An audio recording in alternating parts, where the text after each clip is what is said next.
10시 이상 하는 분들 너무 많아가지고. 원래 다 그거 하면 안 돼. 10시 이후에는 걸려 원래. 저기 점검 나오고. 뭐 걸려도 별거 없나 보다 이거 진짜. 몰라. 벌금이나 아니면 정지 먹던지 그럴걸? 그러니까 원래 이거 딱 정해주면은 거기 맞춰서 해야 되는데 선생님은 시간은 그냥 잘 지키려고 하는데 보자.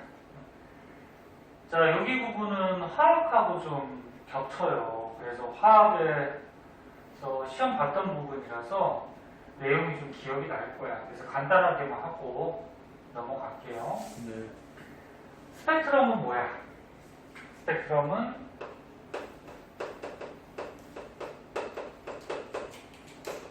빛이 있을 때 빛의 색깔에 띄죠. 그래서 종류가 크게 봐서 연속 스펙트럼하고 또 뭐 있어? 방출 스펙트럼. 방출 스펙트럼 이렇게 있는데, 그러니까 연속 스펙트럼하고 선 스펙트럼이 있는데 그 중에 방출하고 흡수가 있는 거지. 네. 그 연속 스펙트럼은 우리가 관찰할 수 있는 거는 무슨 영역? 가시광선. 가시광선 영역을 관찰할 수 있는데, 빨간색부터 뭐 보라색까지 가시광선이 있을 때 여기서 알아줄 거는 어느 쪽에 에너지가 더 큰 거지? 보라색이. 보라색 쪽에 에너지가 큰 쪽이죠. 네. 에너지는 빛의 진동수에 비례하거든. 네. 그래서 이쪽이 진동수가 크다는 거고, 대신에 파장은 작아요. 작죠. 그러니까 보라색 쪽이 어떻다는 거야? 빛이 진동할 때 진동을 많이 하는 거죠. 네. 그래서 진동수가 크니까 에너지가 크고, 대신 마루에서 마루 파장은 짧은 거지. 그 반대로 빨간색 쪽은 에너지가 작고 진동수가 적고, 대신에 마루에서 마루 파장은 긴 거죠. 그죠? 알고 있는 거고. 그 연속 스펙트럼은 이 색깔이 연속적으로 다 나타나요. 예. 그럼 모든 에너지가 어떻다는 거야? 같다. 전부 다 갖고 있다는 거죠. 네. 가시광선. 그 다음에 이제 선 스펙트럼인데, 그래서 혹시 여기 남동구 1학년 다니는 학생 있어요? 남동고 1학년이요. 1학년 4학년. 3학년, 1학년 뭐 합친다 했잖아요. 네, 3학년도 같이 붙었대요. 3학년도 그렇게 생겼어요? 같이 학교 계속 있었대요. 1학년. 아, 계속 있었다고? 네. 검사했는데, 뭐야, 같은 반은 없고, 아, 그 이번 주 11일에 남동고. 네. 왜? 아, 요즘 뚫려가지고 저 독서실도 환불 받았어요. 독서실에도 다녔어, 누가? 아, 독서실 원래 여름방학 다니려고 했는데 네. 뚫려가지고 환불 받았어요. 선생님이 확진자가 만약에 학원에 다니거나 뭐 어디 근처에 있거나 그러면 연락을 하지. 아니, 옆동에서도 이제 튀어나와가지고. 아파트에? 네, 옆동. 그러니까 너무 많아. 조심해야 돼, 지금. 학원을 쉴까? 응? 그러니까 선생님도 고민이야. 선생님도 혹시나 몸이 이상하거나 그러면 연락하고 저기 다음날 보강하면 되니까. 자, 선 스펙트럼은 두 가지가 있죠. 이거 순서대로 하면은 방출 선 스펙트럼이 있고, 그렇지? 흡수 선 스펙트럼이 있는데, 방출 선 스펙트럼은 뭐지? 그 연속 받은 에너지에 해당하는 빛만 방출하는 거죠. 네. 그래서 뭐 화학하고 관련 있을 때 화학에서는 뭐 원자핵에서 전자 껍질이 이렇게 있었는데 거기 있던 전자가 올라갈 때는, 그러니까 전자가 옮겨가는 걸 뭐 한다 그래? 전이한다는데, 올라갈 때는 에너지 흡수해야 되죠. 그때는 이제 흡수 스펙트럼. 흡수 스펙트럼은 빨주노초 파남보가 전부 있는데 군데군데 흡수선이 나타나죠.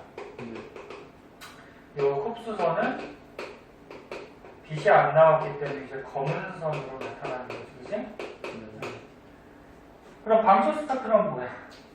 거꾸로 에너지가 높은 곳에서 낮은 쪽으로 내려올 때, 전자가 전이할 때 방출하는 빛이 이렇게 찍히는 거지?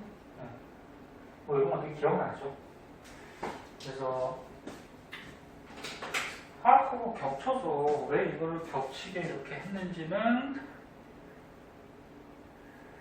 뭐 물리 법칙하고 관련이 있으니까 나온 것 같은데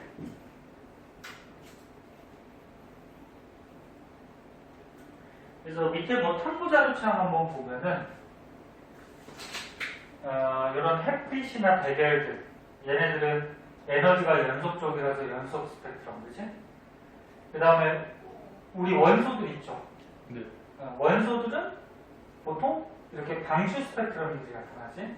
방추 스펙트럼이 나타나고 흡수선 스펙트럼은 보통 저런 거 통합과학에서 그때 한번 배운 적 있죠. 우주에 별빛이 올 때 우주의 저온의 가스를 지나면 모두 다 못 오고 여기서 일부가 흡수돼서 흡수선이 이렇게 뭐 나타난다. 대충 기억나니? 그래서 뭐 연속 스펙트럼은 뭐 자주 사용되는 건 아니고 이 원소들은 이렇게 방출선 스펙트럼으로 나타난다. 이거는 뭐 화학이나 물리에서 좀 알아둬야 되는 거고. 그 다음에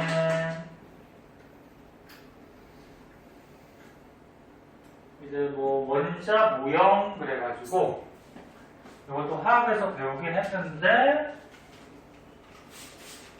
명칭이나 이런 게 약간씩 다를 수가 있어요. 기억만 더듬어 보세요.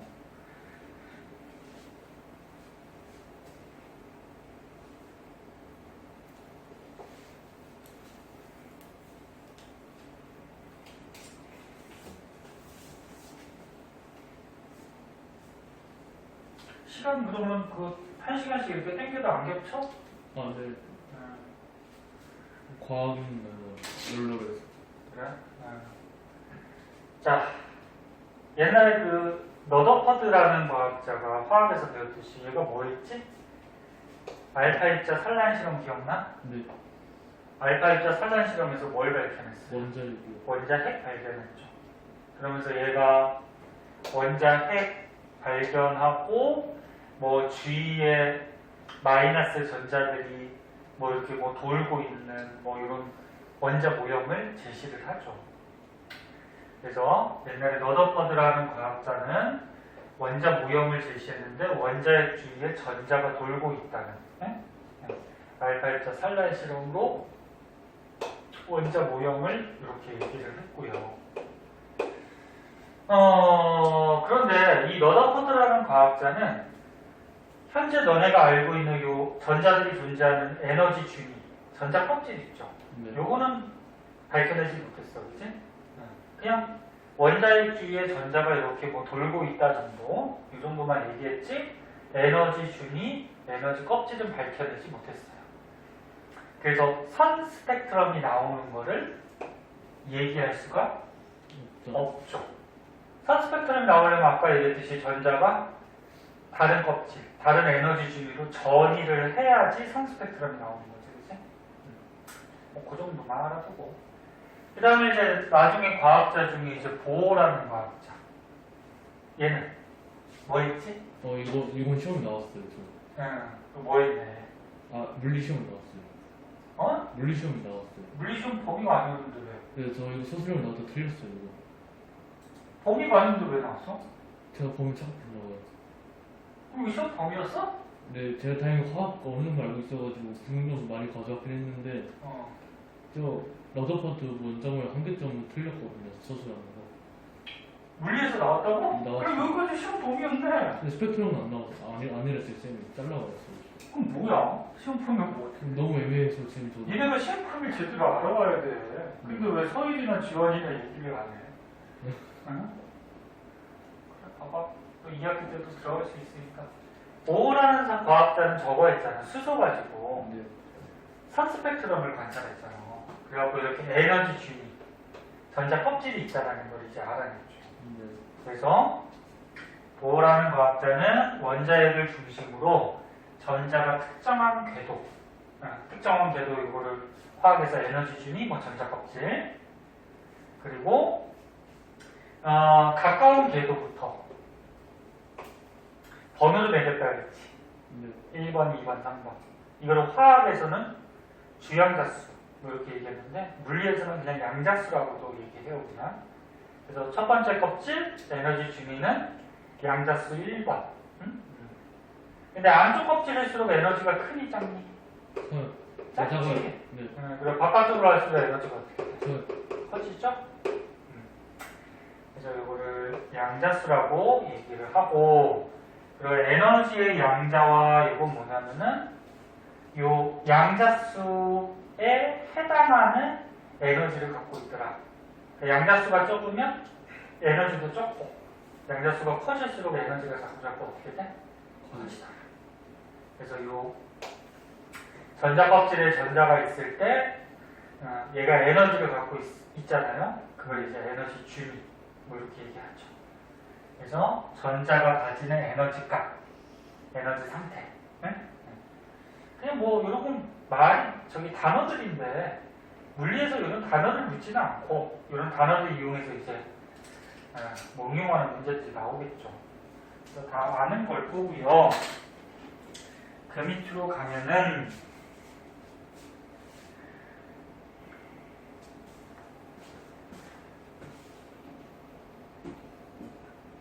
바닥 상태, 들뜬 상태 이런 것도 기억나니? 네.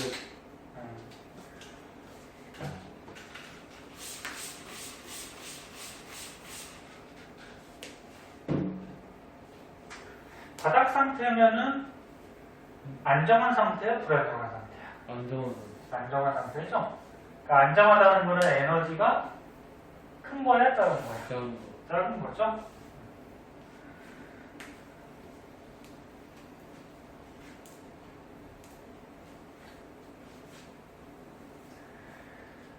자, 그래서 에너지 중위 중에 바닥 상태 에너지 중위를 갖는 경우는 가장 에너지가 작은 첫 번째 껍질, 그지? 양자수 1번 껍질에 있을 때 바닥 상태라고 하죠. 에너지는 작을수록 안정해지는 거야. 그리고 이 첫 번째 껍질 말고 나머지는 들뜬 상태라고 그러죠. 에너지가 크니까. 그래서 나머지는 전자들의 에너지가 커서 불안정한 상태가 되는데 이런 거는 들뜬 상태라고 하죠. 이거 뭐 다 했던 거라서 화학에서 뭐 특별하게 설명할 거 없고 사실 안 적어도 되겠지? 네.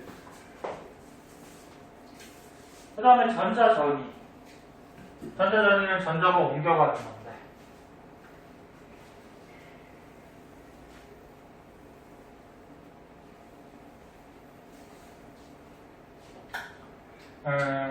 알다시피 안쪽 궤도에서 바깥쪽으로 올라갈 때는 에너지를 어떻게 해야 돼? 흡수해야 되는 거지? 그러니까 원자핵에서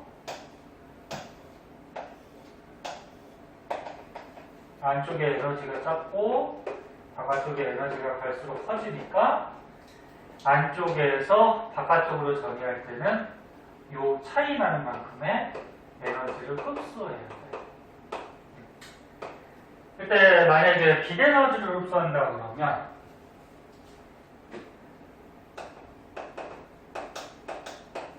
빛 에너지를 흡수한다 했을 때 빛을 이제 나중에 배우는데 파동의 성질도 갖고 있고 빛을 입자의 성질도 갖고 있는데 빛의 입자를 뭐라고 그러냐면 광자라고 해요. 광자. 빛광자이라 입자. 빛의 입자. 그래서 이 광자가 갖고 있는 에너지를 흡수하면은 이 전자가 안쪽 껍질에서 바깥쪽으로 전이할 수 있다. 그럼 거꾸로 바깥쪽에 있던 전자가 안쪽으로 이렇게 전이할 때는 에너지가 어떻게 돼? 방출되는 거죠. 방출될 때 이 빛에너지 광자가 방출된다. 뭐 이렇게 표현을 해주죠. 그래서 뭐 전자전이 옮겨가는 거 이런 거 얘기한 거고. 뒷장에 보시면 식이 하나 나와요. 이 식은 그냥 뭐 아까 처음에 우리가 말했던 거를 그냥 공식으로 만들어 놓은 건데 봐봐. 여기서 흡수를 하거나 방출을 할 때 이 흡수하는 에너지, 방출하는 에너지, 즉 광자가 갖고 있는 에너지는 아까 뭐에 비례한다고 했어? F가 진동수야? 그래서 에너지는 진동수에 비례하고 뭐에 반비례한다고 했지? 람다가 파장이죠. 여기 람다라고 했죠. 파장에 반비례하죠. 그럼 얘가 전자 전이할 때 광자의 에너지를 흡수할 때 흡수하는 에너지가 크다라는 거는 진동수가 큰 빛을 흡수하는 거고, 그러면 파장은 짧은 빛을 흡수하는 거지, 그치? 네. 그래서 이런 비례 반비례를 그냥 뭐 식으로 이렇게 표현해 놓은 거예요. 그래서 뭐 이거 다 할 필요 없고, 중요한 거는 광자가 갖고 있는 에너지를 흡수하거나 또는 방출할 때 여기서 H는 플랑크 상수니까 신경 쓸 거 없고, 진동수에 비례하고 뭐에? 파장에 반비례하다. 네? 그것만 알고 계시면 돼요. 이런 식은 어디서 봤죠? 네. 어디서 봤어요? 화학. 화학에서 이런 거 있었잖아. 첫 번째가 주양가수 1, 여기가 2, 뭐 이렇게 가요. 마이너스 R0분의 1312. 응? 마이너스 R0분의 그 다음에 1312. 화학에서 했던 거. 그래서 만약에 첫 번째 법칙, 화학에서는 주양자수, 물리에서는 양자수라고 그러는데 첫 번째 양자수에서 여기 전자가 있을 때 갖고 있는 에너지는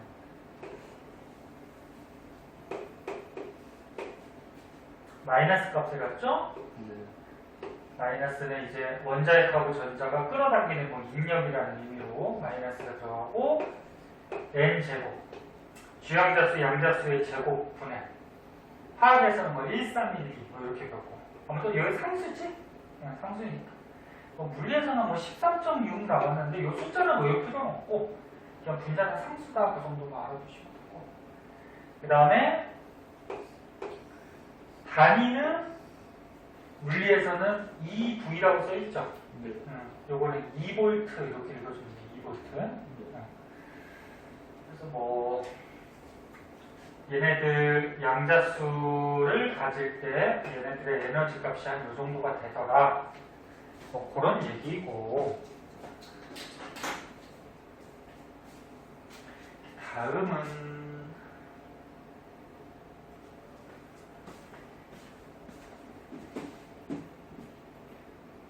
나이먼 계열, 파생 계열, 발모 계열 이것도 기억나지? 네.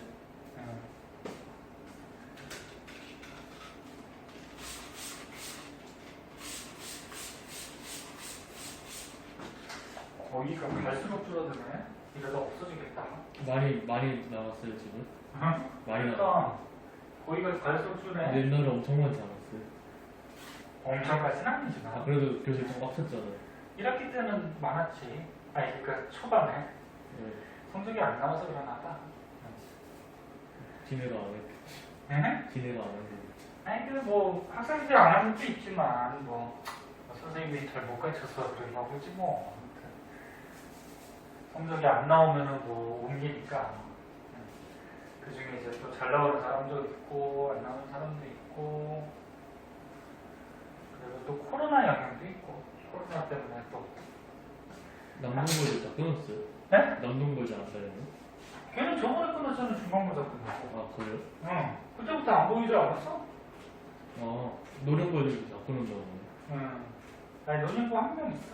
아, 한 명 있는데. 자 보자. 에휴 고이반은 없애버려야 되겠다. 자 요거는 뭐였어? 원자핵이 있을 때 전자가 전이할 때 기억나실 거예요. 이제 쭉쭉쭉 무한대까지 했죠 전자 껍질이. 네. 위쪽에 있던 전자들이 첫 번째 껍질로 내려올 때, 이 첫 번째 껍질하고 두 번째 껍질 사이가 에너지 간격이 제일 크다 그랬죠? 네. 그래서 위에 있던 전자들이 첫 번째 껍질로 내려올 때 무슨 에너지가 방출된다고? 자외선. 자외선이죠? 두 번째 이상 에너지 준위에서 첫 번째로 내려올 때 자외선의 형태로 나오는데 이게 무슨 계열? 라이벌. 나이몬 계열. 그 다음에 이제 위에 있던 전자들이 두 번째 껍질로 이렇게 내려올 때, 그 다음 에너지가 크죠? 네. 여기 두 번째하고 세 번째 요 사이가 에너지가 그 다음 크니까.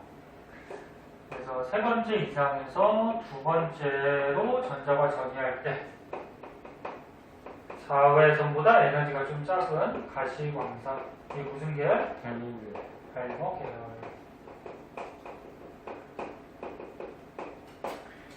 그 다음에 위에 있던 전자들이 이제 여기 세 번째 껍질로 내려올 때, 네 번째 이상에서 세 번째 껍질로 전자가 전이할 때 에너지가 제일 작은 저게 선. 이게 갓생 계열. 이렇게 된다 그랬죠? 네. 그래서 뭐 기억도 나실 거야. 그래서 그때 화학에서 자세하게 했으니까. 기억 혹시 안 나면 얘기해. 기억나지? 달라요. 잘 나지, 그치? 네. 내가 별로 안 돼서 이거.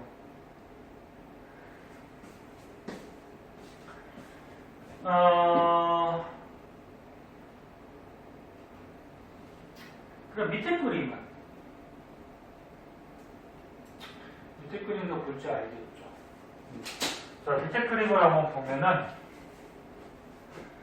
지금 두 번째 껍질에서 첫 번째로 내려올 때 또는 세 번째에서 첫 번째, 네 번째에서 첫 번째 전부 다 첫 번째 껍질로 내려오니까 자외선인데 왜 가시광선으로 찍혔지?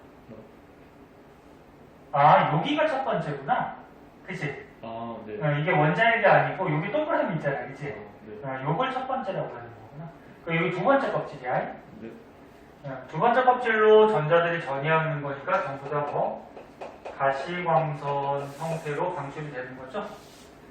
그 중에 요거 중에 얘가 에너지가 제일 작은 거지?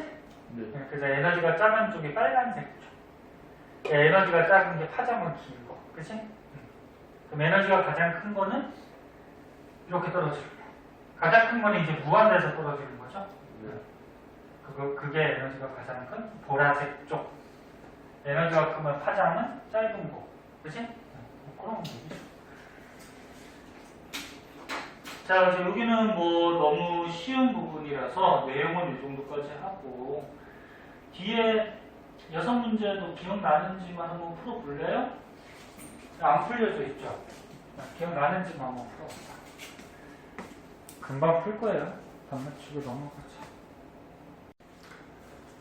자, 여기서부터는 조금 자세하게 이제 할게요.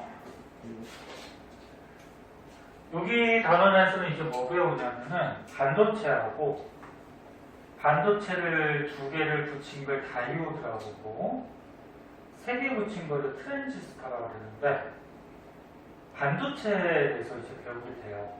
그 중에서 맨 처음에 도체, 절연체, 반도체가 어떤 차이가 있는지 그런 거를 배우기 전에 기본 개념부터 나오는데, 자, 요 그림으로 그냥 보자. 여기 그림이 자세하게 잘 나와 있으니까.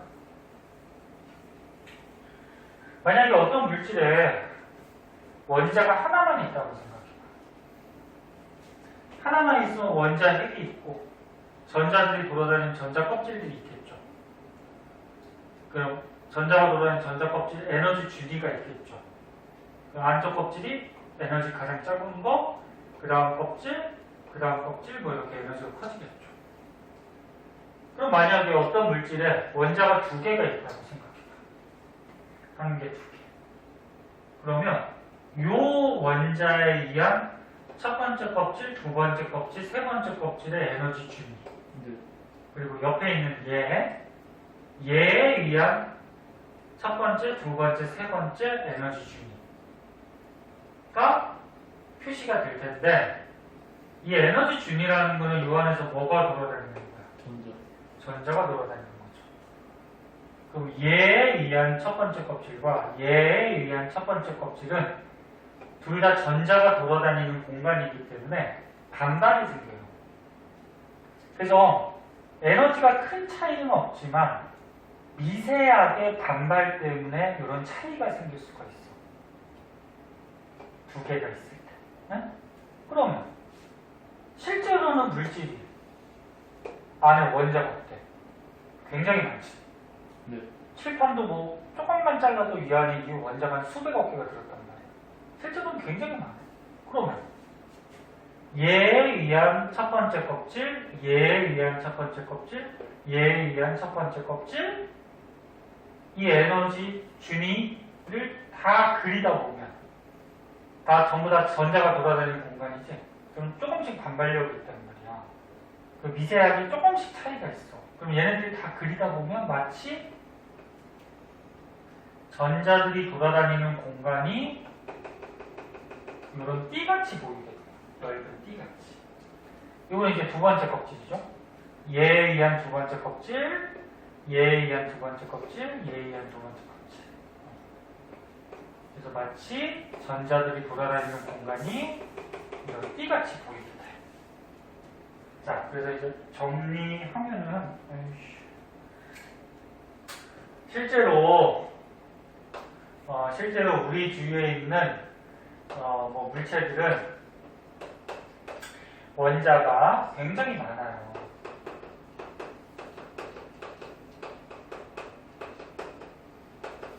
그래서 요 안에 전자들이 돌아다니는 에너지 공간을 보면은 마치 어떻게 돼 있다? 이렇게 띠의 형태로 보이게 돼요.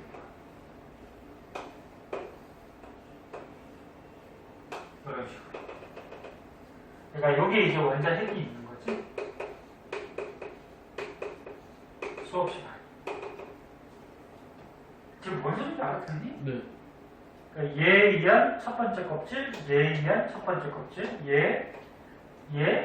그런데 전자들이 돌아다니는 공간이기 때문에 서로 반발력 때문에 약간의 이렇게 차이들이 생긴다. 네. 그러면 얘에 의한 전자, 얘에 의한 전자, 얘에 의한 전자, 얘에 의한 전자들이 첫 번째 껍질에서 요 공간에서 돌아다니게 되는 거야. 요거를 에너지 띠라 이렇게 에너지를 갖고 있는 전자들이 돌아다니는 띠. 근데 껍질과 껍질 사이에서는 전자가 존재할 수 있어요? 없어요? 없어요. 없죠.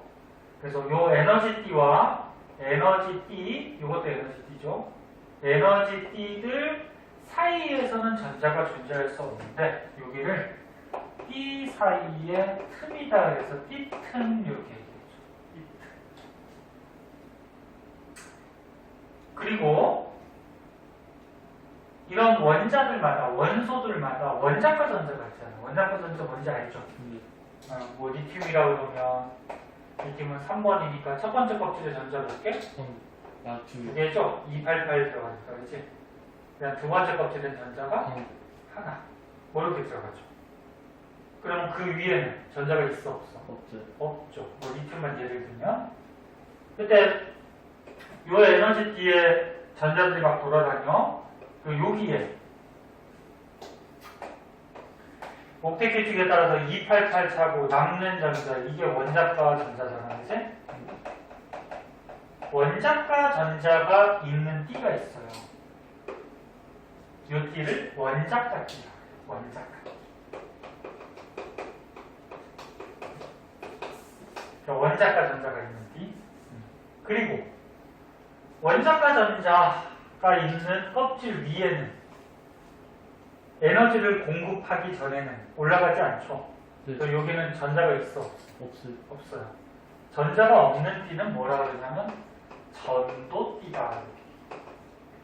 그래서 책에 이제 조금 이따 밑줄 쳐주겠지만 다시 한번 얘기하면 전자가 존재할 수 있는 이런 띠들을 다 합해서 뭐라고? 에너지 띠라고 그러는데 원자과 전자가 있는 띠는 원자과 띠. 그리고 아직 전자가 없는 띠는 전도띠.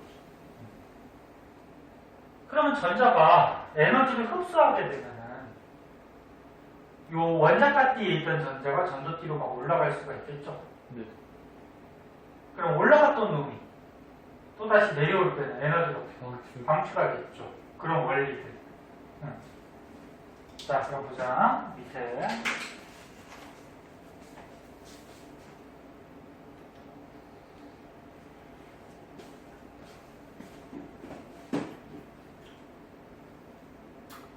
그리고 이거 줄 칠 거는 그닥 없고. 이거 맨 밑에 거만 한번 보자.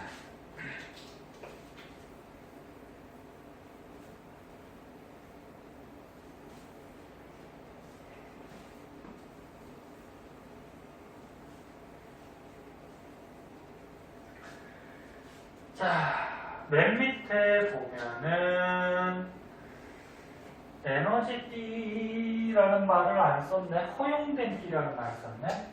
허용된 D는 뭐냐면 허용이 뭐야? 허용? 허용. 허락한다 그러는 얘기죠. 허락. 그러니까 전자가 존재할 수 있는 영역.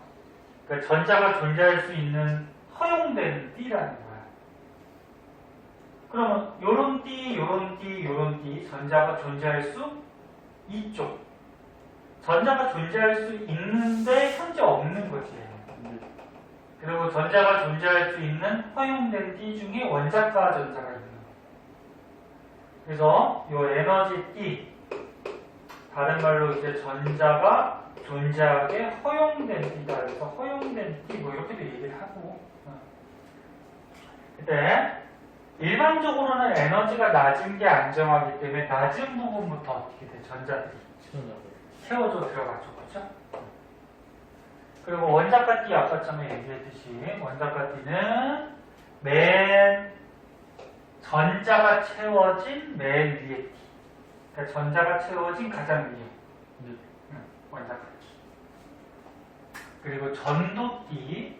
전도 D는 원자가 D 바로 위에 에너지 D, 전자가 아직 채워지지 않은 거. 그치? 아까 얘기한 거. 그대로예요. 그리고 D 틈 또는 D 간격이라고도 얘기해요. D 틈, D 사이의 틈이다. 또는 D 사이의 간격이다. 여기는 에너지 D 사이의 간격으로 전자들이 여기 존재할 수 없다라는 거는 전자가 에너지 주기를 가질 수 없다. 뭐 그런 얘기죠. 그렇죠? 그래서 단어들 정도 알아두도록 하시고, 그래서 요거는 기본적인 뭐 개념들이고, 그때 오른쪽에 보면 또 이런 그림이 또 하나가 나오는데 이것도 알고 있어야 되는데,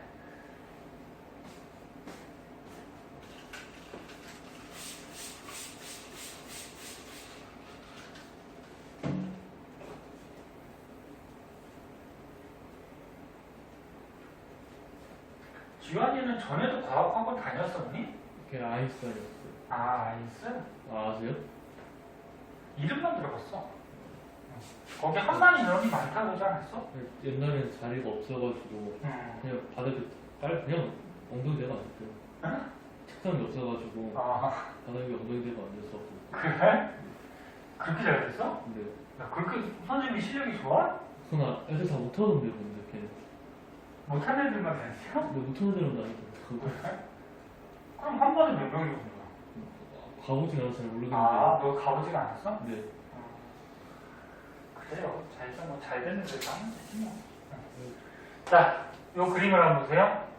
원자가 D가 있어. 원자가 전자가 있는 D. 그리고 아직 전자가 없는 D 뭐? 전도 D. 그리고 사이가 이제 D가 아니라 D 이렇게 되는데, 자, 여기 원자가 전자가 있을 때 얘가 에너지를 흡수하면 어떻게 돼? 위로 올라가요. 에너지를 이렇게 흡수하게 되면은 에너지가 커지니까 원자가 D에 있다가 전도 D로 올라갈 수가 있죠. 전이할 수가 있죠.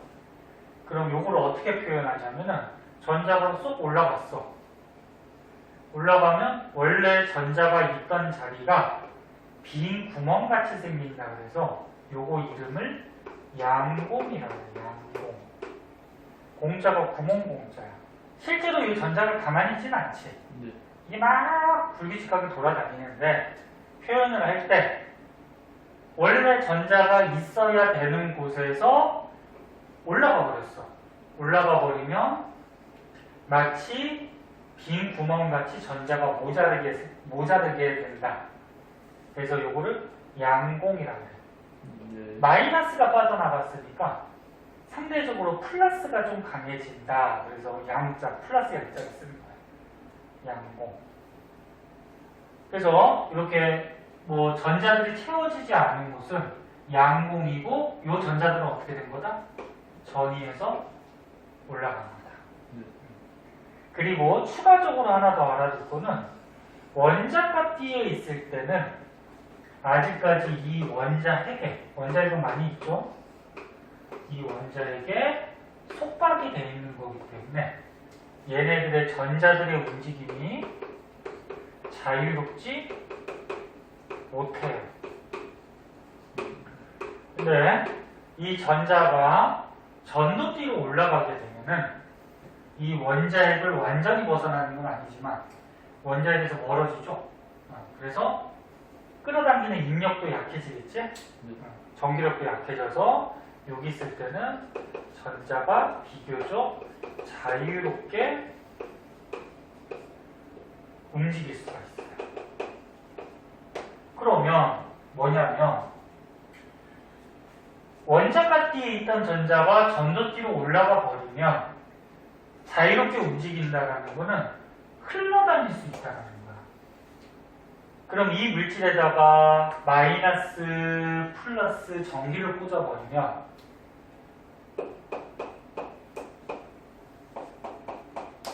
전기를 꽂아주면 이 마이너스 전자들은 어느 쪽으로 갈까? 플러스로 끌려가겠지. 네. 이렇게 끌려가. 그러면 전자들이 이동한다라는 거는 한쪽으로 이동한다라는 거는 전기가 흐른다라는 얘기지. 이해됐니? 네. 그래서 다시 한번 얘기하면 이 안쪽에 있는 전자들이 이렇게 갑자기 전도띠까지 올라갈 수는 없어. 원자가띠에 있던 전자들이 올라가는 경우가 있는데 원자가띠에 있던 전자가 에너지를 흡수하거나 또는 이 띠 간격이 너무 좁아서 이게 너무 좁아서 쉽게 올라가 버리면 양공이라는 게 생기고요. 그리고 올라간 전자는 전도띠까지 올라간 전자는 자유롭게 움직여 다닐 수가 있기 때문에 자유전자라는 말을 쓰고 여기다 전기를 꽂으면 전자들이 플러스로 흘러가면서 이 물질에 뭐가? 전기가 흐르는 거죠. 네? 네. 이렇게 전기가 흐르는 물체를 뭐라 그래? 도체라고 하죠. 도체. 네. 그래서 요 원리를 가지고 밑에 보면은 도체, 절연체, 반도체에 대해서 이렇게 나오고 있어요. 자, 피곤했냐? 괜찮아. 잠깐만. 여기 이어진 거니까 여기까지만 좀 봐봐. 그럼 잠깐만 쉬었다 할게요. 네.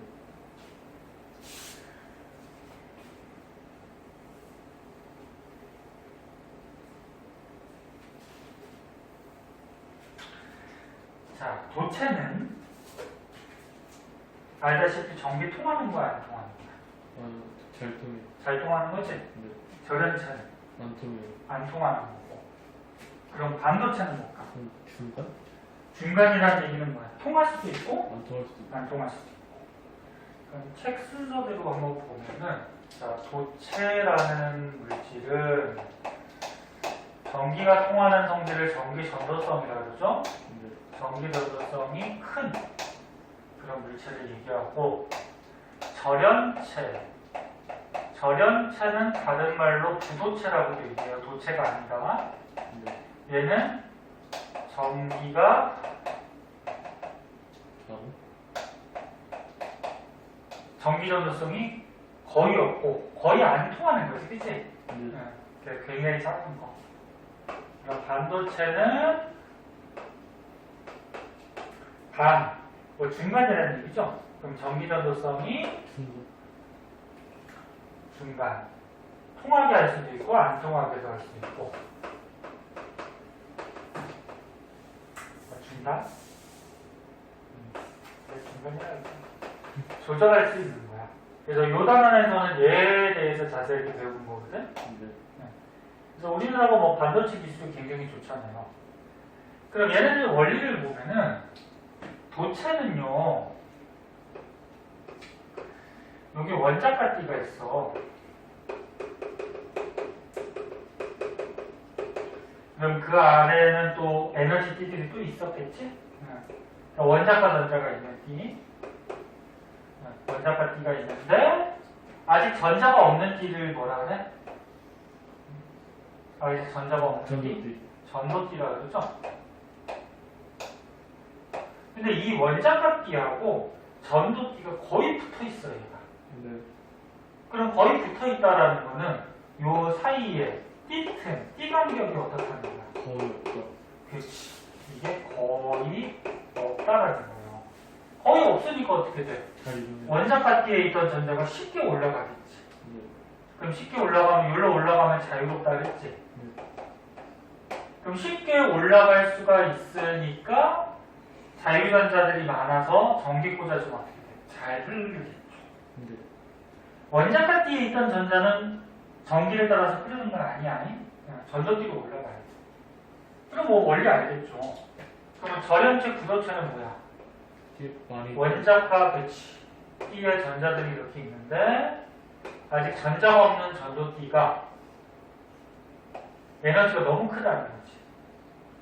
그럼 이 많은 에너지를 흡수해야지 올라갈 수 있어. 예. 그럼 잘 올라갈 수 있어 없어? 없어요. 없죠. 그래서 이 틈이 너무 넓어서 이 틈 띠 간격이 너무 넓어서 이 원자가띠에 있던 전자가 전도띠까지 쉽게 올라가지 못하기 때문에 전기가 잘 안 통한다. 그럼 반도체는 뭐야? 그냥 거리가 준 것? 그렇지. 너무 가깝지도 않고 너무 멀지도 않고 어떻다는 거야? 좀 중간이라는 거죠.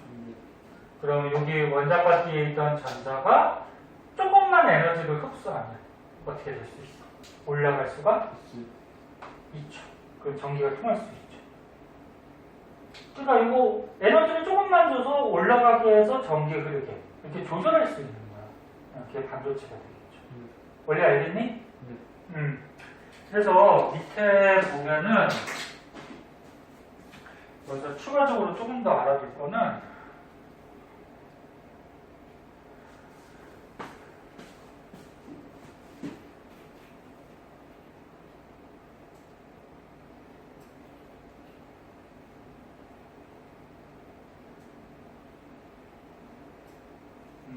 여기 밑에 표 여기까지 한번 잠깐만 쉬었다 할게.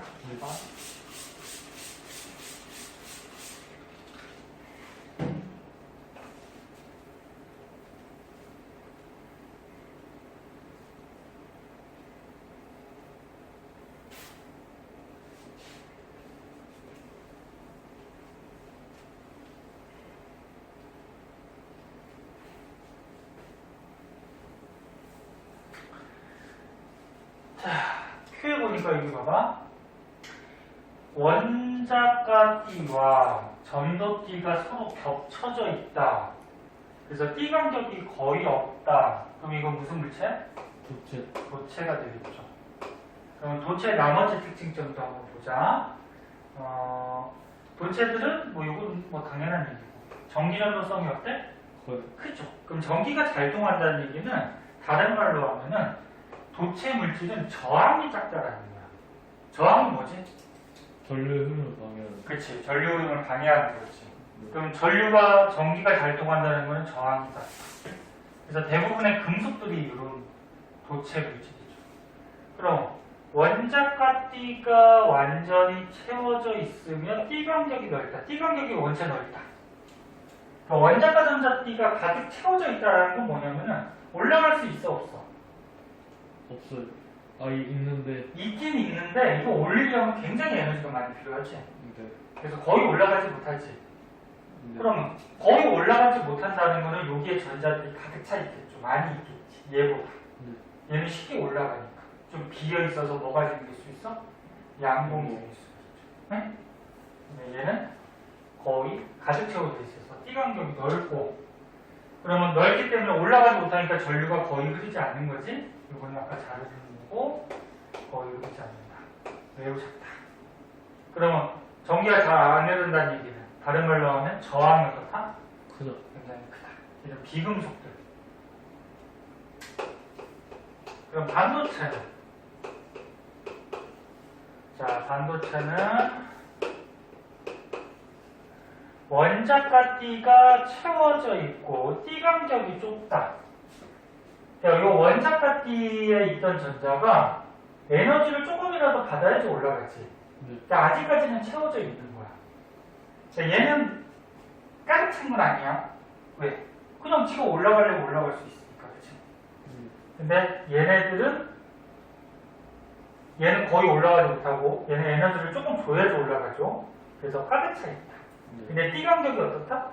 좁다. 그런 게 반도체죠.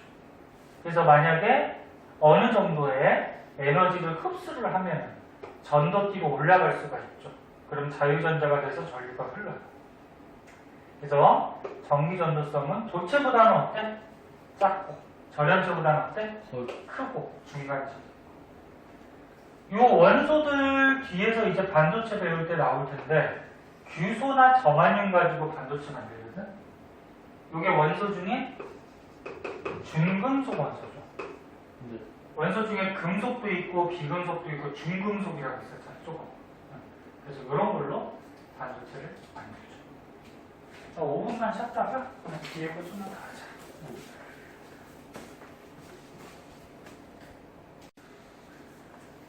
자, 거기 밑에 보면은 전기전도도라고 나오는데 얘는 뭐 그닥 잘 나오는 건 아닌데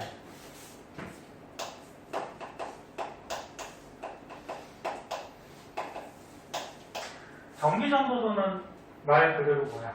전기가 얼마나 잘 통하냐, 그치? 네. 맞아? 네. 얼마나 잘 통하냐, 그걸 전기전도도라고 하는데 그 전에 저거 있잖아. 요거는 중학교 때도 한번 배우는 거거든. 이게 뭐냐면 R이 보통 무슨 표시냐면은 저항 표시예요. 그러니까 저항은 아까 선우가 얘기했듯이 전류가 흐르는 걸 방해하는 거죠. 네. 근데 식이 지금 어떻게 나오냐면 이렇게 쓰고요. 읽을 때는 로우라고 읽어줘. 로우. 뭐 중요하지 않아. 자, 이건 뭐냐면 비저항이라고 해서 비저항은 그 물체만이 갖는 저항값이라고 생각하면 돼요. 그러니까 너네 물체가 다 다르지. 다 달라. 뭐 예를 들어서 뭐 구리도 있고, 예를 들어서 뭐 철도 있고, 그러면 구리하고 철하고 만약에 길이를 똑같이 잘라놓고 굵기도 단면적도 똑같이 잘라놓았다고 하더라도 얘네들 전기 저항이 어떨까? 같을까 다를까? 달라요. 왜? 물질이 다르니까. 그럼 물질이 다르면은 이 물질 안에 들어있는 원자들의 배열 상태가 어떻게 돼? 다르겠죠. 그래서 원자들의 배열 상태가 다르기 때문에 저항값이 달라져요. 그래서 이 비저항은 그 물질만이 갖는 원자 배열 차이에 의해서 물질만이 갖는 저항이라고 보시면 되고, 그리고 여기에다가 A분의 L이라고 써 있는데 A가 뭐냐면 단면적이에요. 생각을 해보죠. 똑같은 굴이라고 해요. 똑같은 굴인데 이렇게 면적이 좁을 때하고 얘를 쫙 잡아당겼어. 잡아당겨서 이렇게 면적을 넓게 했어. 단면적을, 굵기를. 그럼 이게 넓게 해버리면 저항값이 어떻게 되냐면 작아져요. 왜? 여기에 만약에 원자들이 되게 많겠지만 두 개가 있었다고 해봐. 그리고 전기가 흐른다는 거는 여기에 전자들이 이렇게 흘러가는 게 전기가 흐르는 거지. 알다시피 마이너스에서 플러스 쪽으로. 근데 얘를 쫙 잡아당겨서 이렇게 단면적을 넓게 만들어버리면 이 전자들이 흘러갈 수 있는 빈 공간들이 어때? 많아져요. 많죠. 그럼 잘 흘러가겠죠. 그럼 저항이 어떻게 돼? 작아져요. 작아지겠죠. 그래서 단면적이 넓으면 넓을수록 저항값은 작아지게 돼 있어요. 네. 그리고 L은 길이에요, 길이. 짧은 게 있고요, 긴 게 있다고 해봐. 뭐 도선이든 어떤 물체건.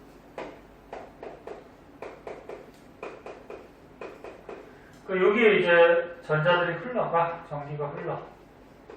그럼 얘는 두 개만 부딪히고 지나가면 끝나지? 근데 얘는 네 개나 부딪히고 지나가야 되죠. 그럼 얘가 전자들이 지나가기가 더 힘든 거지. 그래서 길이가 길수록 저항값은 어떻게 돼? 커지죠. 알다시피 분자구 값은 비례, 분모하 값은 반비례, 그치? 그렇게 해서 나온 식이야. 그래서 다시 한번 보면 어떤 물체나 물질의 저항은 그 물질만이 갖는 저항값, 비저항에 비례하고 길이에 비례하고 단면적에 반비례하다. 그럼 이제 전기 전도도는 문자로 이렇게 쓰는데 이걸 파이라고 읽을 거예요. 이렇게 쓰게 쓰는데 전기 전도도는 비저항에 반비례하거든. 이게 비저항. 비저항이 뭐라 그랬어? 그 물체만이 갖는 저항, 그치? 그러면 어떤 물체가 비저항이 커? 그러면 이 물체가 갖고 있는 저항값이 크다는 거지? 그럼 전기가 잘 통해, 안 통해? 잘 안 통하죠. 그리고 반비례죠, 그죠? 그래서 얘를 요 반비례 관계를 그냥 는으로 식으로 만들어 놓은 건데, 요 식을 그러면 요 식을 로우에 대해서 풀어주면 어떻게 돼? 요 식을 로우에 대해서 풀어주면은 넘기면 RA가 되고, 얘 넘기면 있으면 로우에 대해서 풀어주면 얘 곱하면 RA고 얘 분모로 가니까 L분의 RA가 되지. 그러면 로우분의 1을 로우분의 1을 어떻게 되는 거야? 제 거꾸로 엎은 거잖아, 그치? RA분의 뭐? 네, 이렇게 되겠죠. 그래서 이 식을 외우라는 게 아니고 비례 반비례가 중요한 거죠. 그래서 다시 보면 전기가 잘 통하는 걸로 한번 해볼까? 전기 전도도가 크다. 전기가 잘 통한다는 얘기는 그 물체가 갖는 저항, 비저항이 작아야 되는 거지. 그리고 길이는 어떤 거야? 짧아야 돼. 커야 돼. 잠깐만. 길이가 분자로 와버리나? 길이는 원래 짧아야지 저항이 작아서 전기 잘 통하지. 요게 무슨 의미냐면은 요거 단면적 분의 길이 값이 잠깐만, 식이 왜 이렇게 됐지? 잠깐만, 하다 보니까 이상하네. 단면적에 비해서 길이 값이 크면은 전기가 잘 통한다.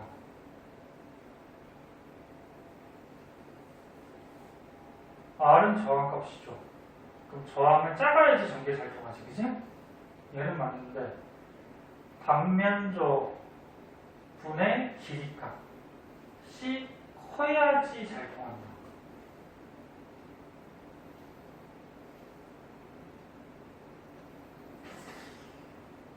잠깐만. 식을 아무튼 변형하면 이렇게 나오거든? 변형하면 나오는데 이해가 선생님 지금 잠깐 안 되는 게 이게 전기 전도도잖아, 그치? 전기 전도도는 전기가 잘 통하려면 비저항이 작아야 되는 거고, 그치? 반비례. 그 다음에 R 곱하기 A, 저항 곱하기 단면적.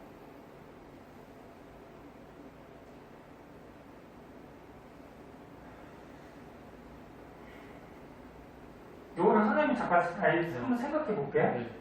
근데 요 식이 문제 이용하는 데는 나오지가 않아. 뒤에 문제 풀다 보면 이거 나오지도 않아요. 근데 그냥 요거 하나, 전기 전도도는 비저항에 반비례한다. 요거를 요거 비저항을 이용해서 식을 바꿔준 거거든.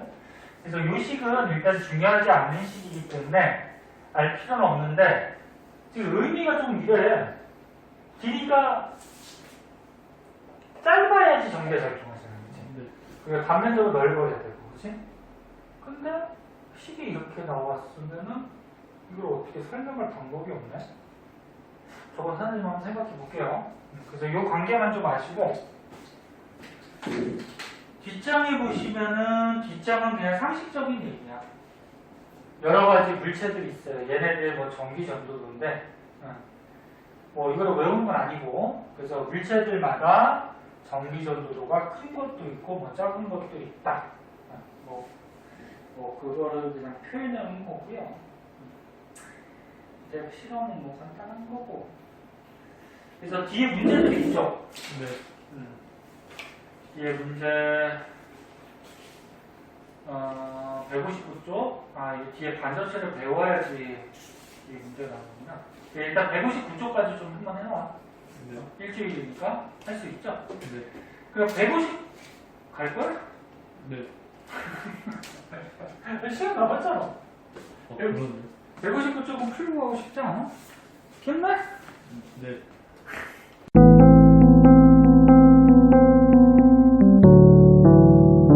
구독과 좋아요 꾹꾹.